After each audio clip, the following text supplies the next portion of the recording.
Les hommes viennent ici chercher la tentation, les femmes, l'inspiration. Maurice est une île où les plages paradisiaques, les rencontres imprévues et une cascade qui se précipite dans l'abîme sous l'eau créent l'illusion que l'océan lui-même s'effondre dans le vide. Pourquoi venir ici non seulement pour le soleil, mais aussi pour un nouveau départ? Pourquoi les voyageurs solitaires ne se dépêchent-ils pas de quitter ce paradis? Peut-être que le secret réside dans l'énergie particulière de l'île, dans cette subtile combinaison d'exotisme et de simplicité, où tout devient possible. Là où les mots ne sont pas nécessaires pour ressentir la proximité. Regarde la vidéo jusqu'à la fin et tu découvriras où une rencontre fortuite peut devenir bien plus, avant même le coucher du soleil. Maurice, c'est l'Afrique, mais une Afrique tout à fait différente de celle que vous imaginez. C'est un État insulaire, au milieu de l'océan Indien, où l'on ne vient pas pour des safaris ni pour des déserts. Ici, à la place, ce sont des cocotiers, des récifs coralliens, des plages immaculées et des lagunes d'un bleu électrique. Mais derrière la façade de le paradis tropical se cache un détail rarement mentionné dans les brochures de vos touristiques, les femmes. Et pas seulement les habitants d'Yam souriantes que l'on croise dans les rues. On plaisante en disant qu'à Maurice, il y a beaucoup de femmes affamées. Bien entendu, il ne s'agit pas de nourriture. Aujourd'hui, les femmes sont plus nombreuses que les hommes sur l'île.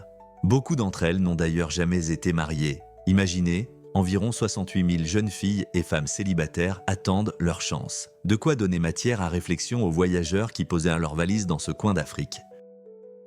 Histoire de Maurice. Peu de gens y pensent, mais ce sont bien les efforts des esclaves africains et des travailleurs indiens qui ont façonné Maurice tel que nous le connaissons aujourd'hui, si pittoresque.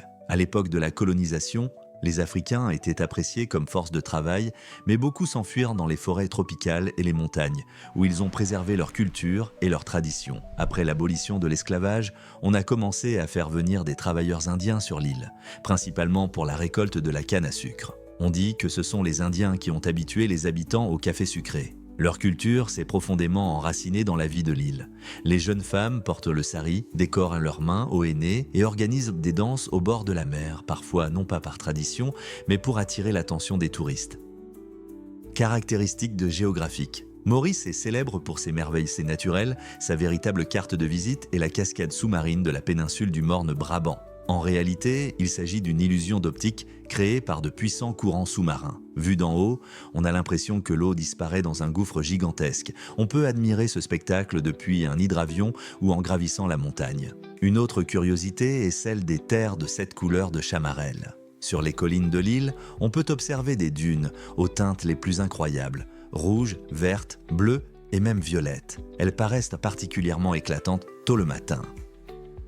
Patrimoine culturel et nature, mais Maurice, ce n'est pas seulement ce que l'on contemple depuis les hauteurs, c'est aussi ce que l'on ressent en posant le pied sur sa terre. L'île est un véritable creuset de culture.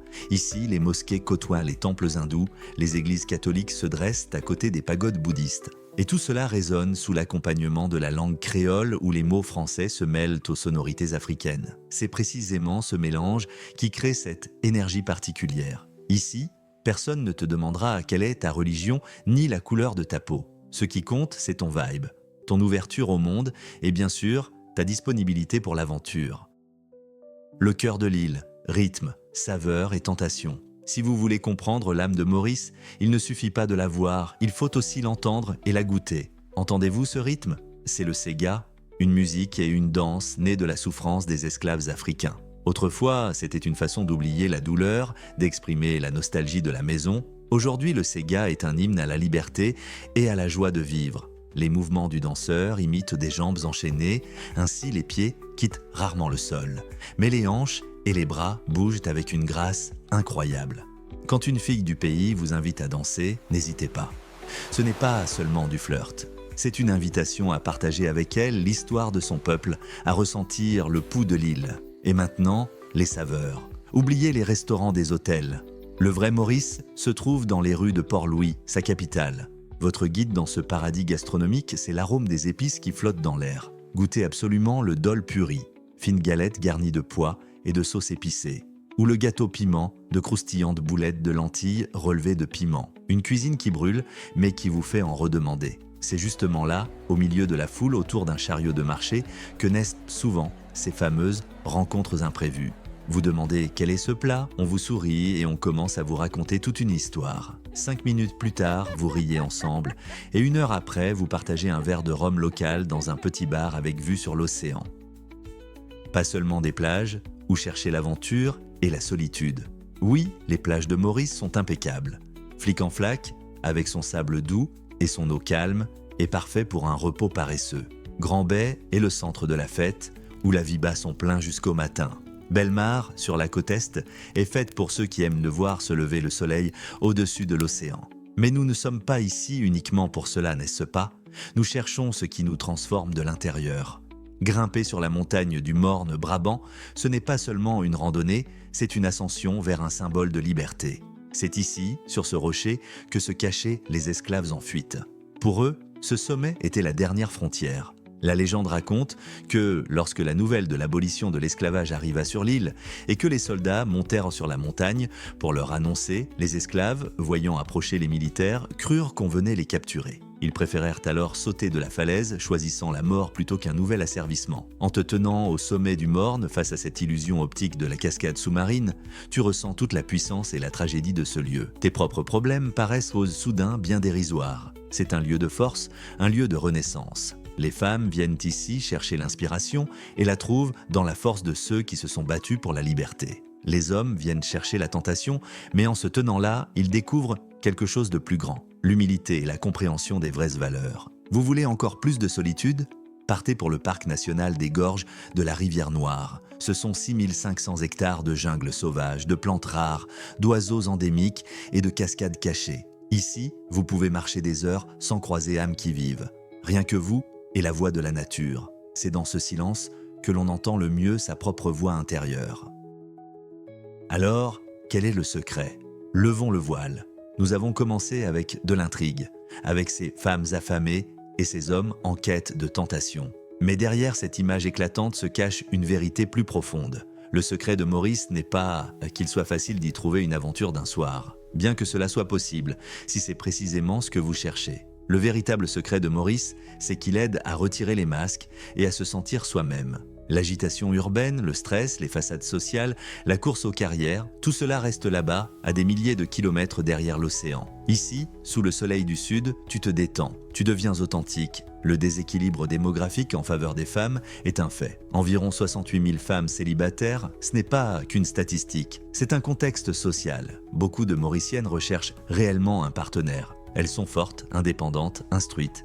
Elles travaillent, élèvent des enfants, mais il leur manque une épaule masculine sur laquelle compter. Elles aspirent à la stabilité, au respect et à l'amour. Et lorsque le voyageur, détendu et ouvert au monde, rencontre une femme qui ne cherche pas le divertissement mais un véritable partenariat, la chimie opère. La conversation s'engage naturellement, car sa base est un intérêt sincère l'un pour l'autre. Les femmes qui viennent chercher l'inspiration la trouvent non seulement dans la nature. Elles voient l'exemple des femmes locales, fortes mais n'ayant pas perdu leur féminité. Elles comprennent qu'il est possible de vivre plus simplement, plus lentement, mais plus pleinement.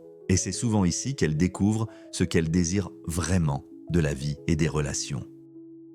Alors, où une rencontre fortuite peut-elle devenir quelque chose de plus avant même le coucher du soleil? Cela peut arriver n'importe où, lors d'une séance de yoga matinale sur la plage de Trou-aux-Biches, pendant une excursion au complexe de temples hindous de Grand Bassin au bord du lac Sacré, à un atelier de cuisine créole ou même dans la file d'attente pour une eau de coco au marché central. Maurice n'est pas un lieu où il faut chercher exprès.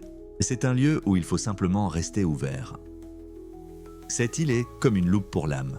Elle te montre qui tu es vraiment une fois tous les masques retirés. Et si la personne que tu vois dans le reflet de l'eau turquoise te plaît, il y a de grandes chances qu'elle plaise aussi à quelqu'un d'autre. Maurice n'est pas seulement un point sur une carte, c'est un véritable état d'esprit. Si vous cherchez du changement et des émotions authentiques, c'est peut-être ici qu'un nouveau chapitre vous attend. Et vous, oseriez-vous partir seul à Maurice? Ou avez-vous déjà une histoire liée à cette île? Racontez-la dans les commentaires, nous serons ravis de la lire. Abonnez-vous à Histoire sans filtre pour ne pas manquer de nouveaux voyages et laissez un like si vous êtes déjà mentalement transporté sur les rives de l'océan Indien. À bientôt